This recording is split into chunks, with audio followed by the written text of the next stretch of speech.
So we're going to start with the A, B, and C. So these are SO2F2, AlBr3, aluminum bromide, and hypochlorous acid, HClO3. For SO2F2, we're looking at the sulfur, oxygen, and fluorine. Sulfur has the lowest electronegativity. Typically, that's what we're going to use for central atom. So we put the sulfur here, 2 fluorine, and it doesn't matter if we put it up or on the side, 2 oxygen, and then we bond them all together. So now we have 2 fluorine. So the fluorine, because they have 7 electrons, by making new bond, they're all happy. So we have 7, and 1 is here 8. So fluorine are, as it is, happy. There's no charge on it. Now let's look at the oxygen. So oxygen, we want to be happy. So we need to have 8 electrons. Right now it has 2 electrons. So if I add 1, 2, 3, 4, 5, 6, 7, 8, so that's happy. Same thing for this oxygen. 1, 2, 3, 4, 5, 6, 7, and 8. So there is a drawback here, and that's this oxygen now is going to have a negative charge. Remember, we draw a little circle around it, a circle around here. So each inside the circle we have 7 electrons. We should have 6, so that makes it negative, negative. And sulfur now, because SO2F2, there is no charge.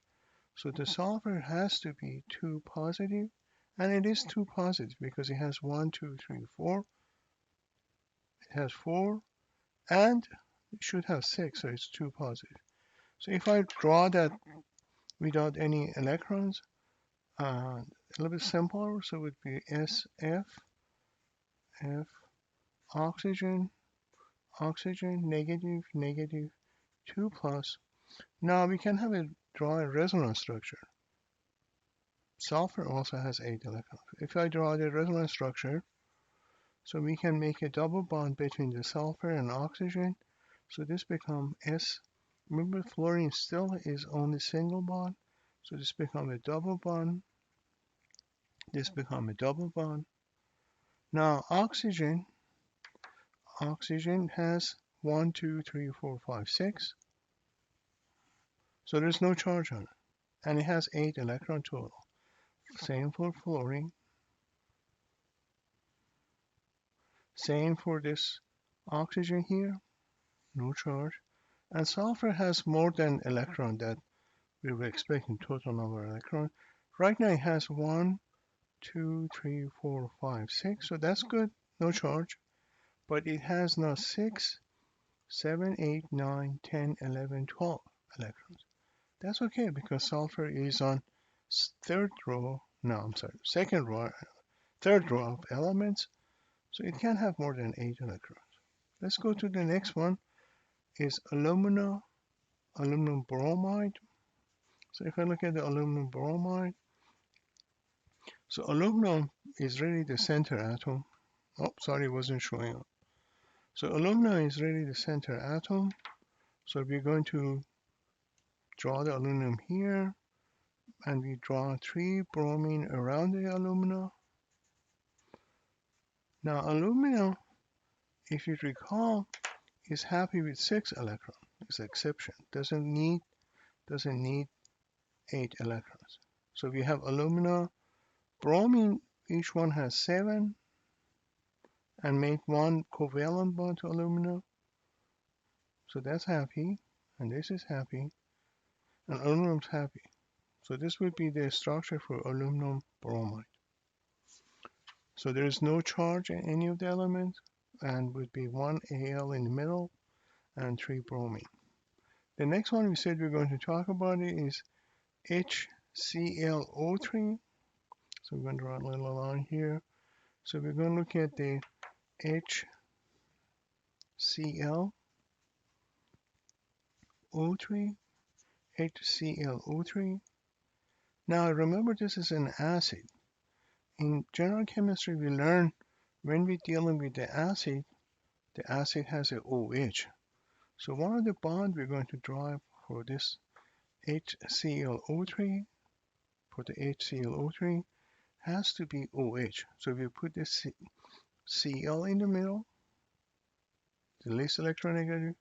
We put an O and an H here. So now the only thing left is two O's. Put O here and an O here. As we said before, the key is to make the O's happy.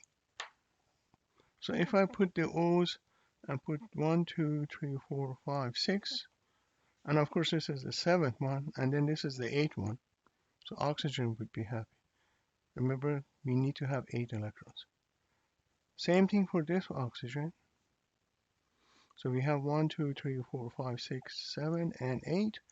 So now the drawback or outcome of that is the oxygen now is going to be negative charge, because if you draw the little circle, it has 7 electrons, so it would be negative.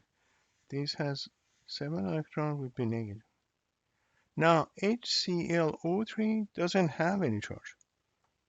We have 2 negative already, so this has to be 2 positive. We know chlorine has 7 electrons, so we have counting it. We use 1, 2, 3. We use 3 of them. So if I put 4, 5, right? 1, 2, 3, 4, 5, plus lost 2 electrons, so it would be 7. So now this chlorine would be 2 positive. Now everybody's happy at this point. So we have 3 electrons, and then we have 6 electrons. So we still don't have 8 electrons for the chlorine at this point. What if we make a double bond between the Cl and O? That would be okay. Or we can make 2 double bonds between the Cl and O, because chlorine now can have more than 8 electrons. So if I draw a double bond between the oxygen and chlorine, double bond here, so we have a new structure for chlorine, and this structure has a double bond to O, a double bond to O. So chlorine at this point has